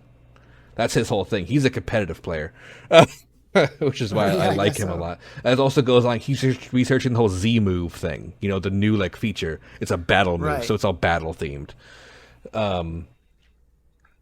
And he would get your choice of starters: the fire kitten named Litten, the grass type owl named Rowlet, who's my favorite starter maybe of all time, the water Pokemon Poplio, is the other one, who's a little seal, who's very powerful, gets fairy typing, overpowered. You meet your best friend named Hao on the first island, and you go at 11 years old to be part of the region's coming of age ceremony, where you travel islands and take on the Island Challenge. You will also encounter Team Skull, which is a gang of people who quit the trials due to them being too difficult, and being led by a man named Guzma and his enforcer Gladion. You then soon meet a group known as the Aether Foundation, whose goal, they look like they're sponsored by Apple, and their goal is to shelter Pokemon from threats. So they've made an artificial island off of Alola. It's like a little man-made big white island. They all wear all white. That's the Apple joke. Oh, right. Okay. And they have lots of fancy tech, and they're like making like special places to make sure Pokemon can be safe. You find out that Lily is the daughter of the leader of the Aether Foundation, and you end up visiting their island, where a wormhole opens up, and a monster comes out. You then battle this monster and beat it, and find out these are called Ultra Beasts. And they come from from locations called Ultra Wormholes, and they're literally just aliens that are Pokemon. Okay. That's a little jumping the shark, but I the whole plot of this game is the Ultra Wormholes and fighting aliens, and it's great. I love the plot of Sun and Moon. Okay, I think it's... Yeah, I mean... I love the idea that there's other Pokemon on other planets, and they kind of show up here, and you have them, and they look alien. They look like they just don't belong. They're very weird, including Buzzswole, my favorite, which is a giant mosquito who looks like he's hitting the dumbbells real hard. Love that guy. He wears fingerless gloves. He's in Pokemon Unite now, which is cool. Yeah, they're called Ultra Beasts, and later eventually you can catch them with things instead of Pokeballs. Use Ultra Balls, Ultra Beast Balls. Beast Balls is what they're called. Ultra Balls are normal. Okay. They're called Beast Balls, and they're like these weird, like glowy computer balls. It's pretty cool. I love this. The story's great. The story's a big part of the world. There's a lot of cool Pokemon I love in this region, including Mimikyu, the little this little ghost that lives inside a Pikachu doll because it's too ugly, so it wants to look cute. Oh, right.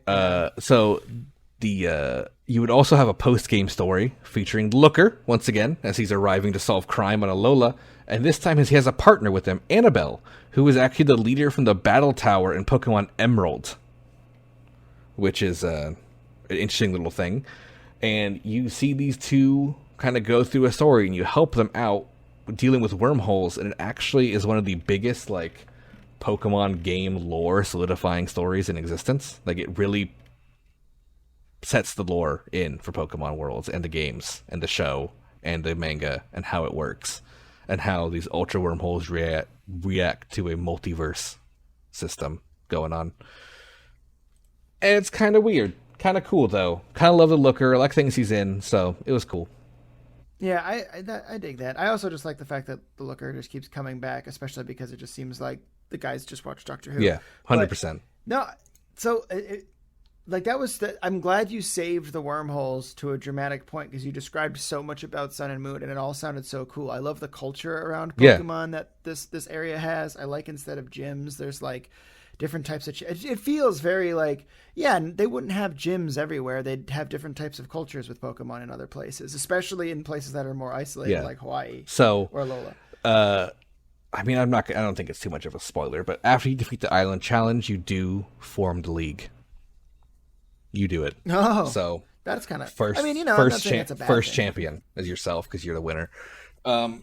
But it's kind of like, it's a cool story. I think it's great. It's a great way to do that. And it's just kind of like this little thing. And it's like, oh, let's make a league because people are moving here now. Like, we're becoming a part. Like, it was this very small, no one lived their island, and now it's starting to expand. And, like, because of the ultra wormholes, people are showing up. Like, what's going on over here? There's kind of thing. Not a lot of room there, guys. So, you guys should not. There really isn't. There really isn't. I actually have a map of Alola on my wall in my apartment. Fun fact. Oh. So, Sun and Moon would have an international release date of the 18th of November in 2016. So we're getting real close to current times, which it currently is sitting at 87 out of 100 on Metacritic, with an average critic review of 9 out of 10. Most critics praised the change of pace, liking the Island Challenge, like you were just saying. And instead of having like a big like, oh, team whatever's ending the world, it had a whole different spin on like the story of that kind of thing happening. Right. And there is a team, but they're kind of not bad guys. They're just like idiots. They're literally idiots. Like, they're too dumb to like do their jobs. So they just kind of become thugs. But because that's why they failed the test. Exactly. So there's the critic review saying the plot of Sun and Moon is the deepest and most ambitious Game Freak has dared attempt, wrote Nintendo Life's Alex Olney, which is basically what I was pretty much saying, which is what I very much agree with. The titles would be the fastest selling games at the time for the franchise, with 2 million sold in Japan in 3 days, 500,000 in France, which broke their record, 4 million day one in US, which doubled the record of day one sales for America, 10. It's a great name for a game. Yes, Sun and Moon. baby. Yeah, those are great versions. Perfect. 10 million would be sold in the first month. The game is at 16 million sold today, but you can still find it on stores. It's still for sale because it is 3DS game, so you can still get it. Yep. So the number's going up, I guess. After the success of Sun and Moon, Amori and other staff members immediately had to set work on the next generation because this would take place on Nintendo's Switch console, which was just about to drop. So they had a lot of work to do. So younger staff members would be responsible for the next game in the series, and this would be a retelling of the story in Sun and Moon, not a sequel, but they would retell the story, and they would call it Pokemon Ultra Sun and Pokemon Ultra Moon. This is kind of playing on this multiverse idea that they kind of set up in the end of Sun and Moon, where there's like different realities of Pokemon, and we can go between them through Ultra Wormholes. Right. And this would be directed by a man named Kazumasa Iwao, I believe is how you say it. And the game's story would be an alternate telling, the same events Sun and Moon, making a little bit of sense, like I just mentioned. But this time, the focus was the third legendary of the trio, Necrozma. So the other two, which I didn't even mention before, there's Solagio and Lunalia. Obviously Sol for Sun, Luna for Moon. And a Necrozma is the third one, which is just this ultra beast. It's a big alien. It looks like a spaceship, kind of. It's like this imposing, emotionless, almost like threatening, black polygonal like creature. And he'd be the focus of this. And you would once again go through the island challenge with your friend Hal, but this time there's a group called the Ultra Recon Squad that would show up. And they're just not humans. They're just straight up aliens. Like sentient alien trainers, people. Like they had like one had green skin, one had like red skin, like All right. I'm digging it more. The more you're talking about it, the more I'm like. At first, I was like, I don't know, but then you bought me a drink. You know? Yeah, exactly. And that drink is the fact that in Ultra Sun and Moon, you actually visit their home planet. Oh, okay. You go to the Ultra Megaopolis, which is a big alien city, and you can like interact with the buildings. Like you see eyes, but they don't look right. Like it's like people watching you that are aliens. That's cool. This isn't the first time though we've had space references in Pokemon. I mean, like to be fair, Clefairy. Even in the original, they were like Clefairy is not from here. Yeah, like Clefairy's from the moon with the moonstone. Like I don't know how real that is. I always took that as like folklore. Like it's not real. They're just from that mountain that got hit by a meteor. But now it's kind of possible. Yeah, very much possible. And this game itself has a meteor Pokemon, Cosmog, which it just says is from space. It's just a meteor that lands onto the planet. Or no, that's the legendary Cosmog. What's it called? Medium, I think. Medium. I don't know. I like him. He's cool. He's a little rock with like an energy ball inside. There's like 6 different colors of energy he can be. And when he gets low HP, his rock breaks and his energy form comes out, and he becomes stronger. If you strike me down, I will become more powerful. Yeah, I had an actually competitive team focus on him. But anyway, we're getting distracted.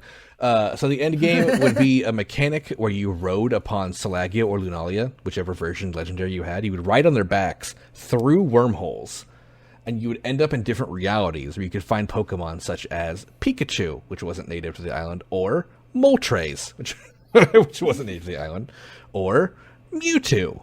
You would just find anything. But it was the way you got legendaries from previous titles. You could find them through this wormhole system. That's fun. The post game has my favorite post game story of all time, where Team Rainbow Rocket, led by Giovanni, would invade Alola. Wow, so it's like the new 2.0 version of Team Rocket? Yeah, Giovanni shows up with a rocket symbol, and it's a rainbow, like reflective rainbow color on the red. So they call it Team Rainbow Rocket. And he would be teaming up with the leaders of every other team. I never thought that Giovanni would become a gay icon. Yeah, me neither, but he did. He took over the Aether Foundation's island, which you would attack alongside your friend Lily, a reformed Guzma, the leader of Team Skull, and Colrez, who was one of the leaders of Team Plasma from Generation 4. For some reason, it's just in this game. And as a fully good guy, and he would just help you out to attack them. And yeah, Giovanni was teamed up with the leaders of Team Magma, Team Aqua, Team Plasma, Team Galactic, all those guys. They were all part of this DLC. It was cool.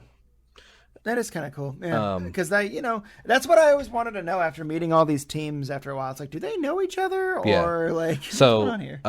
Yeah, it's a crazy story. You get to like you talk to, for example, the leader of team, I think his name was Archie, who led Team Aqua. And he's like, yeah, because you find out they're from different realities through the wormholes. And that he succeeded and flooded the world. And he's the last person alive.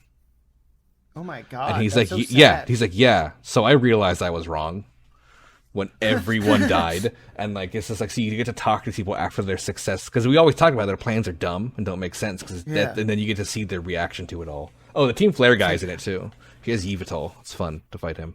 Did he succeed too? Yeah, wiped out all life except himself. Jesus Christ. Yeah, cool stuff. It's like it's so dark. Yeah, so it's cool. It's a cool thing. And Giovanni, of course, has Mewtwo as his ultimate guy, and you fight him. Right. These titles would release on the 17th of November in 2017, finding positive reviews of 84 out of 100. Most critics saying it has smart improvements. That was the biggest common thing. So just a little bit of some improvements. It's sure, play Ultra Moon, enjoy it. It's not necessary. I don't think you need to play it in the whole grand scheme of things. The best part is the end game of Team Rocket. That's literally the best part of the game, which is sad. But it's cool. It would sell 1.2 million physical copies in release in Japan, making it the 2017 Game of the Year for the country. As of March 2022, it has sold 8.77 million copies, still being available in stores. I think the digital market just went down a couple months ago. Oh. So, there you go. Womp womp. Ultra Sun and Ultra Moon would not be the last titles of Gen 7, however, because Masuda would return to direct a game. And this would be a new title to introduce young children into Pokemon. Realizing that the game now being over 20 years old, many people have not played Red or Blue, who are the younger crowd playing the game. Yeah. Because they just weren't available. So, he would do another remake of the original game, but this time, instead of doing Red and Blue, he would remake it on Pokemon Yellow. And it would feature many features from the popular mobile title Pokemon Go that many kids had experience with either on their own or parents' phones. And these would be titled Pokemon Let's Go Pikachu and Pokemon Let's Go Eevee. What a clever title with the Go in there. Yeah, like 100%. Get it? 100%. Masuda stated they wanted these two versions to introduce young children into the idea of two versions of Pokemon, which is why he made two. Right. He also picked Yellow as a base because it has a close connection to the anime, and that's another thing kids are more likely to be into. Right. So it made sense. They also didn't want to have you to give a choice of a starter. They didn't want kids to feel that competition level. So what they did is instead they just made each version its own starter. Obviously Pikachu for Pikachu and Eevee for Eevee. But in development, Pikachu was made.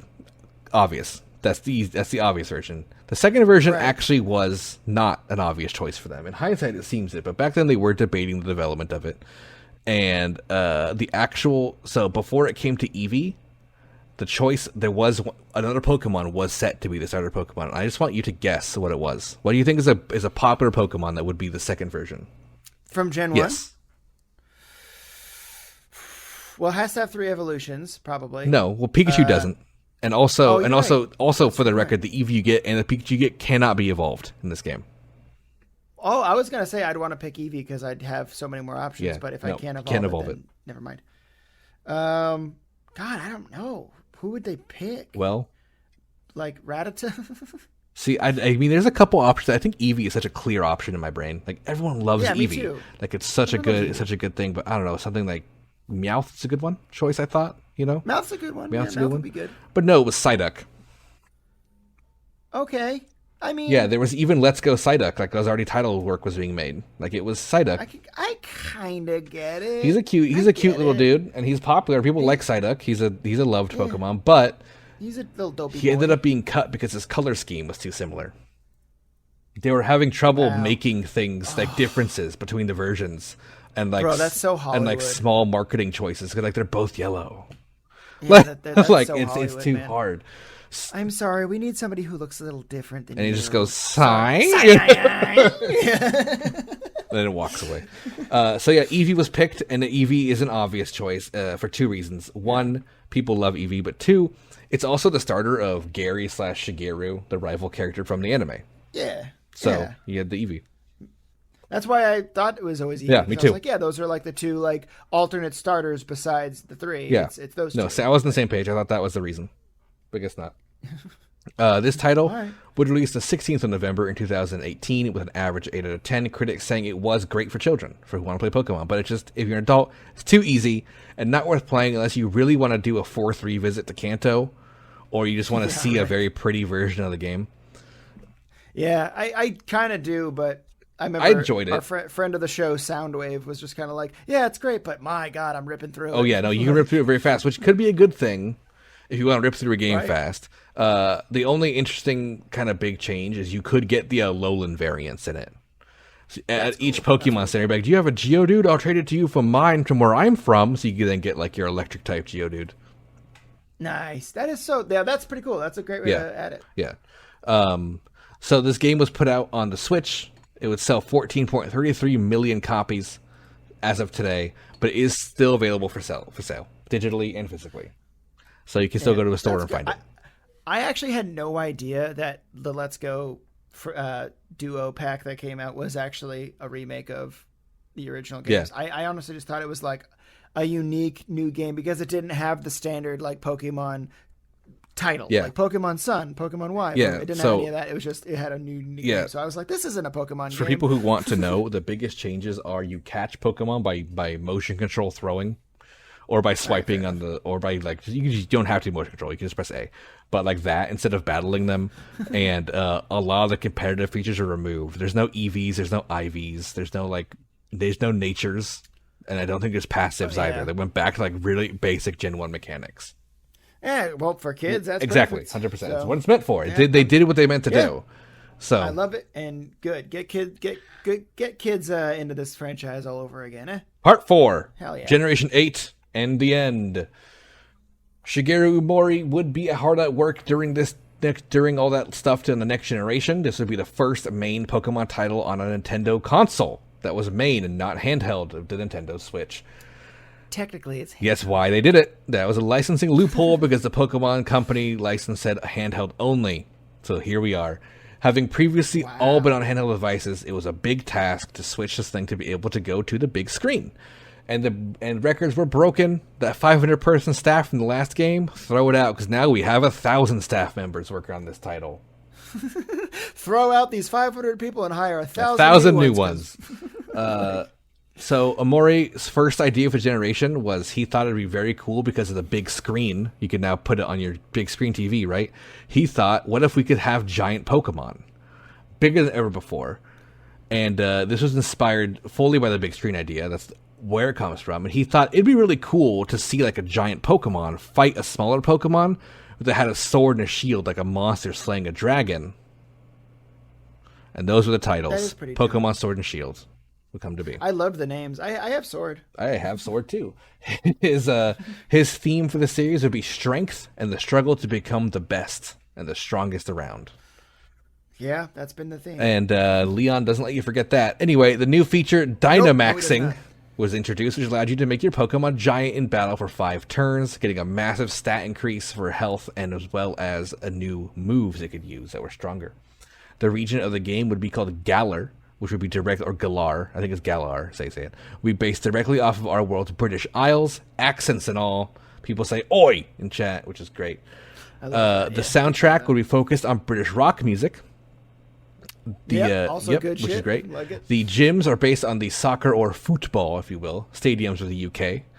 Which I love. Yes, absolutely love. It is the best part of the game, is those audiences. The game would also feature open world areas where you could encounter wild Pokemon and wild players. You could just see walking around, which is great. And the Pokemon would show up themselves in the grass and in the wild for the first time, which is the best feature. And I love that. It's coming back in the new one, which is great. They're keeping that. Yes. Which also, it came from Let's Go had it too. That's where it really started from, but that's kind of a weird side game. So, sure. Raid battles were introduced, which is a chance for you to take on a huge wild Dynamax Pokemon with the help of 3 NPC trainers or players. You could team up together. Oh yeah, I forgot about that feature. Yeah, it was a way to get some Pokemon that weren't you couldn't find them other places. Like at the very beginning, I remember I found an Axew, which is a dragon that I love from Gen 5, and I brought him through the whole game with me because I just found one in a raid type, and I was like, oh, I love this guy, and I caught it, and he was on my team for the rest of the game. So, it's a cool thing. In an interview, Masuda revealed that not all Pokemon would be present in this title. Womp womp. Remember that? Remember that thing we talked about earlier? We said that we would never cut Pokemon. He said, quote, "It does get complicated when you talk about details, and we're still figuring it out. But we do have plans to find ways to let players use their Pokemon in the next game," end quote, he said. Later, he would reveal that due to keeping up game balance, the Dynamaxed models, as well as the sheer number of species, it was infeasible to include all existing Pokemon without extreme lengths of development time. Which is bullshit. This began the Bring Back the National Dex controversy, which was a huge Twitter campaign. People posting hashtag Bring Back the National Dex everywhere. Memes were made. People wanting all their Pokemon back, which is understandable. Also, I personally believe it's bullshit that was an excuse, as the models were imported from the 3DS. Yikes. So that excuse doesn't make sense. Right. Yeah, that's big yikes. But, Ravenous fans all over did it, and then took it to the point, which is not okay, where Masuda was receiving death threats in his physical mailbox. Oh my god. Why are people so there's Twitter. Why is it so... I am on board with bringing back the National Dex, however, don't do that. You are the scum of the earth. Like, what are you doing? Yeah, what kind of cognitive dissonance do you have exactly where you're like, this is a Pokemon game and I'm gonna kill a man over it? No, 100%. Like you are touch grass. Exactly. Go touch grass. Go talk to a girl. Fuck off. Seriously. But no, like something that I here's what I actually kind of low-key think. Sword and Shield it's very easy. Yes, I remember playing. I've only played like the first probably 5 hours, 6 hours of Sword, and like I breeze through it. My biggest problem is sometimes I don't know where I'm going, but like that's and that's me, not the game. The gameplay, it's very mapped out wonderfully. It's very. It also shows you where to go. Whatever. Anyway, go on. Yeah, I'm just a fucking idiot. But no, like it. But it's so easy. I think it's their second attempt to be like, hey, here's Let's Go Pikachu and Let's Go Eevee. It's very easy. But now, a couple years later, you know what I mean? Yes. You're a little older. I agree. Here's a new one. 100%. Also very 100% easy, agree. But, I believe it is. I think that's why they did it. I believe it. It wasn't, again, I believe it is easier it is an easy transition game to bring people into a mainline Pokemon game with all the bells and whistles, nature's stat, EV training, competitive play, passives, everything's there. But you can go through the story and not spend much effort, which I don't mind, because I do like just exploring the world and not having to worry about it. If the games get too difficult, it just becomes a grind, which Pokemon has been very good at not making you really do that most of the time. Red and Blue, you still have to grind the Victory Road kind of thing before they leave for, but like this one you don't at all. And it's kind of nice to just go through. It's just challenges, for sure. But like, it's not a difficult, like the random people you meet on the street aren't going to completely tool on you. Like, so another thing that would release with this game later on after it came out, but just to bring it up now, Pokemon Home would connect to the 3DS Pokebank, which would allow you to bring your Pokemon from the previous generation into the current. However, because of the restrictions, you can't bring people into the game who aren't in the game. But you can keep them in your Pokebank. So, like, my Pokebank right now has hundreds of Pokemon in it that I've had since Diamond and Pearl, Right. I can't use them all. I can't bring Fearow or Arbok over because they're not in the game. But they're still there in my bank, so next time I can, maybe bring them out. Well, I'm sure that the next games that they're coming out with are going to do stuff like that. I wouldn't be, but they haven't said so yet, so we'll see. So yeah, it was also it is a monthly subscription service, Pokemon Bank, but it does have an even larger. I think it's 5,000 Pokemon now can be held there, and they said it's here. It's like a permanent thing. Like Pokemon Pokebank is going to be going for all future Pokemon games across console, across whatever they need to across it. So it's an easy way to like have things connect to it. It can connect to Pokemon Go as well. You can bring your Pokemon Go Pokemon in there. So and bring them into your game and bring them into Sword and Shield if you want to. So, that's a fun thing you can do too in Sword and Shield. I didn't know that. Yeah, if you have a cool Pokemon you like in Go, you can put it in your bank on the app on the phone, and then you can access the app on your Switch and then put it in your Sword and Shield game. The story of the game sees the player as a new trainer starting their Pokemon journey in the Galar League alongside your friend Hop, whose older brother Leon is really good, and he's the current champion, and he's also really good. At the beginning of the game, you meet Leon, who also, if you didn't know, he's really good, and you meet him, and he gives you a starter. And the starter type choice is Scorbunny for the fire type, the grass type Grookey, and the water type Sobble. These are all based on stereotypes of British people. Scorbunny being a football player or soccer player. Grookey being a drummer like Ringo Starr, because whatever. And the water type being Sobble is a secret agent based on James Bond. Oh, okay. That makes so much sense now. Yeah. For some reason, I couldn't I could figure out Scorbunny and Grookey was not too difficult, but yeah, Sobble. If you look at Inteleon in its final form, he holds his hand up like James Bond holds his little pistol up. He has a little water gun hand. He's a sniper Pokemon. He shoots you with water from far away. That's kind of cute. You then meet the region lead professor and her granddaughter / apprentice named Sonia, who becomes your like research assistant in the game. She kind of follows you around, does the Pokédex work while you do the fighting. I like her because she has a hilarious story because she's like depressed and single and shit. I think she's Leon's ex-girlfriend. Oh, I think that's kind of, they bring it up a lot. Like they had a relationship before, and they were like where you're with Hop going through the adventure. It was Leon and Sonia and their age. Like they went through together as rivals, and I'm pretty sure they started yucking at some point as adults, and now they're whatever. Now it's awkward. As hell. Now I it's just very love Sonia awkward because every time you talk to her, she's like, "Hey, let's help. I'm going to help you out with your journey." Blah blah blah. Man, I'm depressed. Yeah, she's like, "Man, I wish I wasn't trying to live up to my grandmother all the time." Yeah, that's right. That's God, she's so relatable, dude. Yeah, she's a cool character. You also meet Team Yell, who are a bunch of angry Pokemon League fans who yell at you through speakers and stuff. They're funny. They're funny. They have a cool theme. Yeah. They're amusing. And they're not like a typical team that's trying to end the world. They're just not at fans all. of a Pokemon they're trainer. They're really big cool. fans of I was just going to bring up Marnie, who's a character you meet, and who becomes your second rival. And then you also meet a character named Bidet. I'm going to say Bidet because I don't like him. Yeah. They're another rival you get who's stupid. I don't like them, but they're like a weird, like, I want to be the best. I'm better than you, but even though I never lose or never win once ever, I'm still better than you, kind of person. Yeah, you meet them at battle, and they kind of your friends who kind of go with you through the Pokemon League, except Bidet. He's an idiot. He actually doesn't make it to the end, funny enough. On November 15th, 2019, the game would release and would see huge success with a mass spread of Nintendo Switch and Pokemon Go fanaticism. The game would be soaring when it takes off. While it only got critical reviews of 8 out of 10, which is lower than we've been seeing for the past ones this episode, it was often because it was too easy. It had graphics that were not as good as other games such as Breath of the Wild, where it easily should be. However, the game would beat out Super Smash Bros. Ultimate as the fastest-selling game for the Switch, which previously beat out Zelda. So this was above Zelda and Smash Bros. Well, let's not use words like above. In sales, and it would sell 6 million copies in its first week.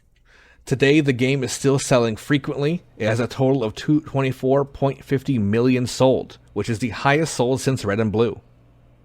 Oh yeah. This amazing, would not actually. be, no. So Sword and Shield's like huge. So people were like, "Oh, it's too easy." It's like, sure, but like it is the top selling Pokemon game. Like it is everywhere. And as far as online ranked play goes, it's the current game. So people are still playing it for online play. So it wasn't done though, because after the game's release, there would be 2 DLCs for the first time in Pokemon. Armor and Crown. Which would be the Isle of Armor and the Crown Tundra. Isle of Armor would have you explore an island based off the Isle of Man, with a new legendary Pokemon involved, as well as including new Pokemon from the previous cut Pokemon. That's good. Crown Tundra would take you north to Scotland, where you would You're going to Scotland! You'd go to Scotland, where both expansions would add previously cut Pokemon, as well as the ability to catch new ones.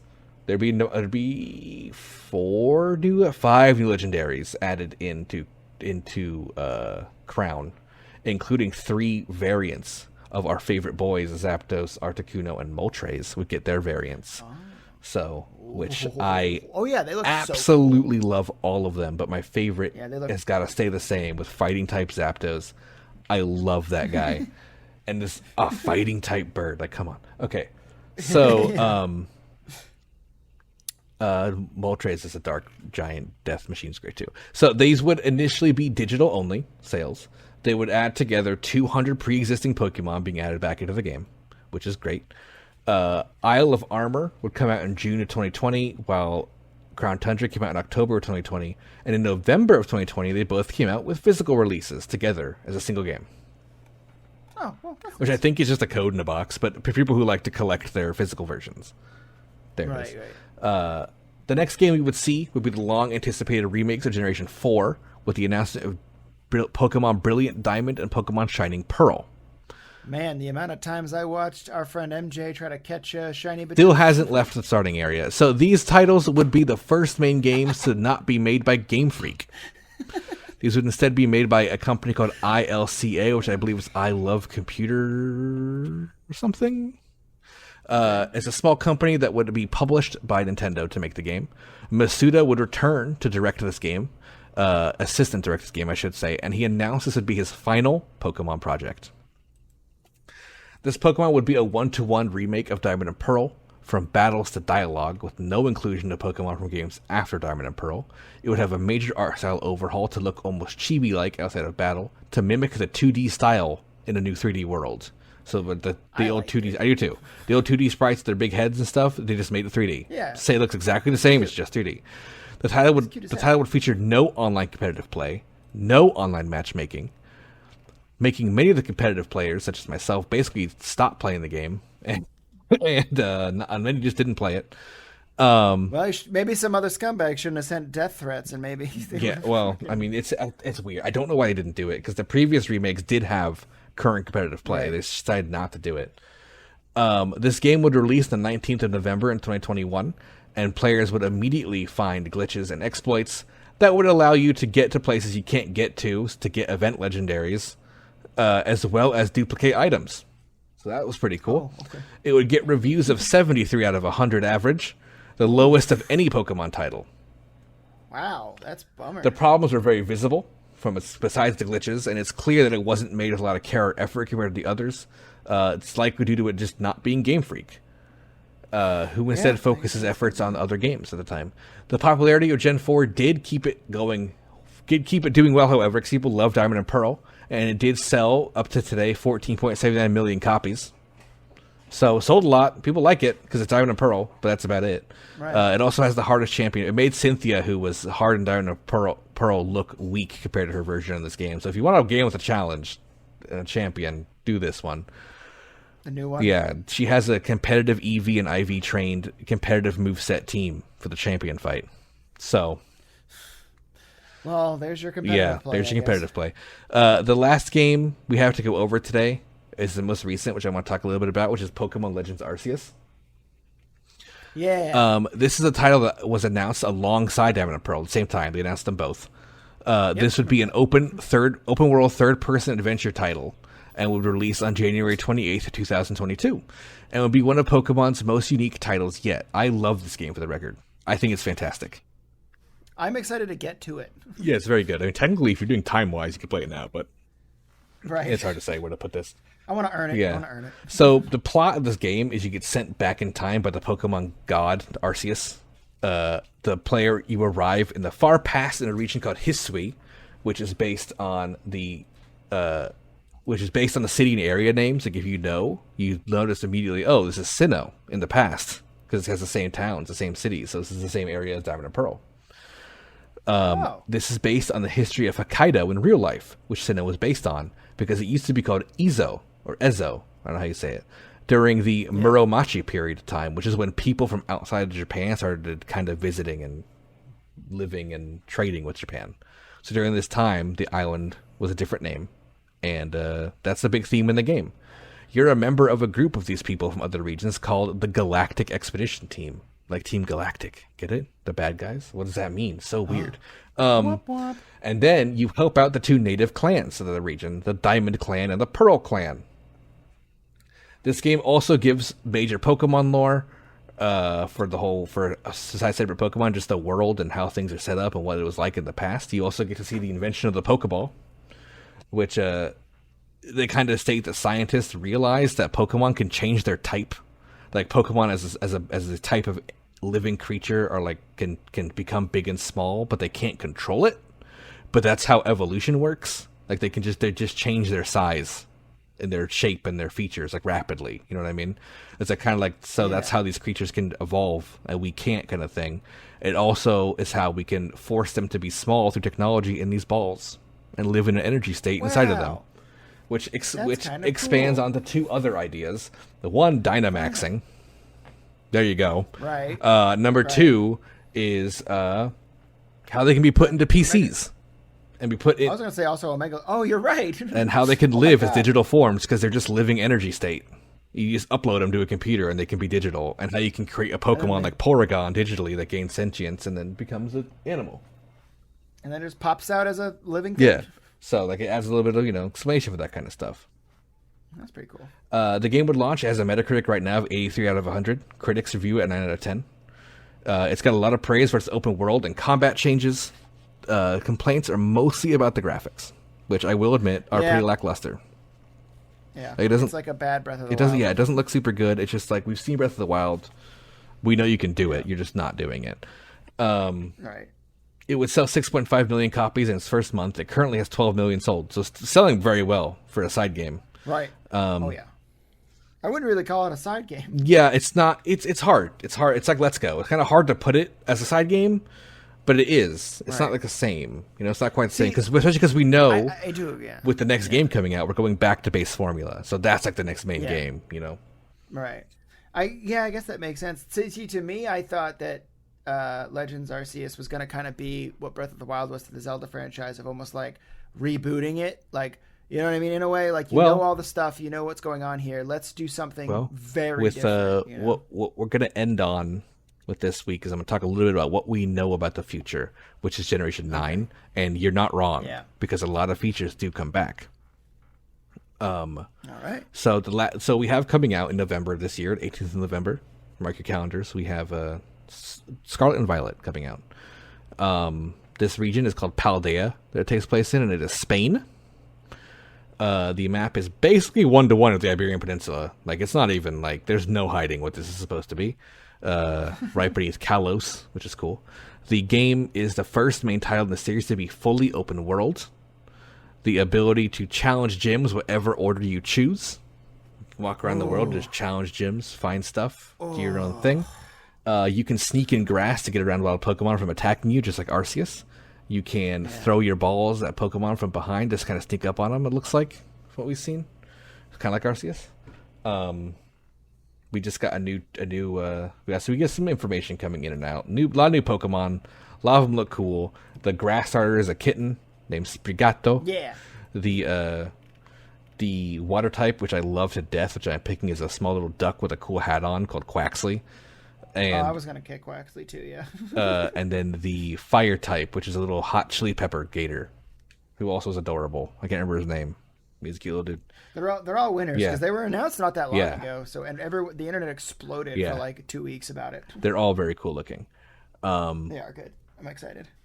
And the big they did announce also ranked play, which was my biggest worry, is that they were taking it out. But then they made a whole trailer about it because I was not the only person worried about this. They made a whole trailer called Ranked Play trailer. We showed that, but the big mechanic for this game is called Terra something, Terra something, I don't know. But you can get different type. Each Pokemon has its own Terra type, which you can then use in games similar to Mega Evolution, where you change the type of the Pokemon into its Terra type, which adds a whole other layer of competitive play, which I'm looking forward to. So wait, is that like within the battle itself? Yeah, within the battle itself. So it'll be like, in the trailer they show like the Breloom, I think, uses an ice Terra type. So it grows like an ice crystal looking thing out of its head, just like temporarily. And like for that fight, it's an ice type instead of a grass fighting type. So like, it changes a lot of things. It's going to mess with a lot of competitive play. It's going to be a lot of cool builds. I'm going to say that, I'm sure. My brain would definitely break at that. There's going to be a lot of Pokemon that would never get used, that can learn weird moves, that are going to be able to get that stab bonus on it now. That's all I'm going to say. So, and there is regional variants. We've only seen the regional Wooper, I think, which instead of being water ground, I think is water poison type or poison ground type, one of those two.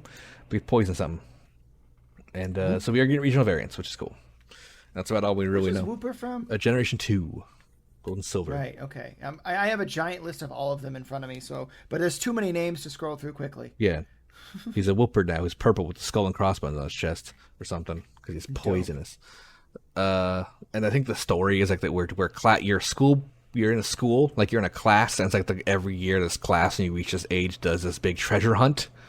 And part of this treasure hunt thing is like you can take on the gyms and take on the Pokemon League if you're a good trainer kind of thing, which obviously we are the best at. So, and the team is like school bullies, which is silly. They seem like they're a non-threat team. Like they're not going to be real bad guys, kind of thing. Yeah, it's kind of like Team Yell. Yeah, like Team Yell and Team Skull as well. Like they stopped kind of making them the bad plot guys. That's kind of nice. You got to evolve that eventually. Yeah, but at almost a 2-hour mark, I managed to fit in everything, and that is the end. What we have. That was basically like the second half of all the Pokemon games tonight. Yeah. You went from like Black and White all the way to Scarlet and Violet. Basically, we did 5, 6, 7, 8, and 9 for what we could do with 9. So it was 1 and 2 the first time, 3 and 4 the second time. Yeah, and then yeah. I tried my best to get as much of it. I don't want to do 4 parts. No, I don't blame you. And also, again, like I feel like there's a lot of the underdog story early on, which took up most of the first episode. The second episode was the reinvention and rebirth of Pokemon, basically, and this is basically like, Pokemon's here forever now. Yeah. So and also just to date the episode right now, this is the end of September. Right.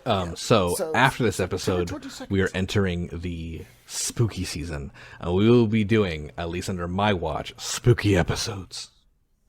So I don't have any ideas for spooky, I do, but I guess I could think of something. So we're going to be doing some stuff. There's plenty of ideas I got going around, which we'll talk about. But be prepared for more of those theme of stuff going on in the next couple coming episodes. Everyone listen. Very different from Pokemon. Yes, very different. Give me some spookum stuffs. But anyway, that's everything. Thanks for listening, guys. I hope you learned stuff you want to know. Maybe you could go out there and start playing Pokemon games. Yeah, play some Pokemon games. There's a lot of them. There's literally tons to choose from. Bye.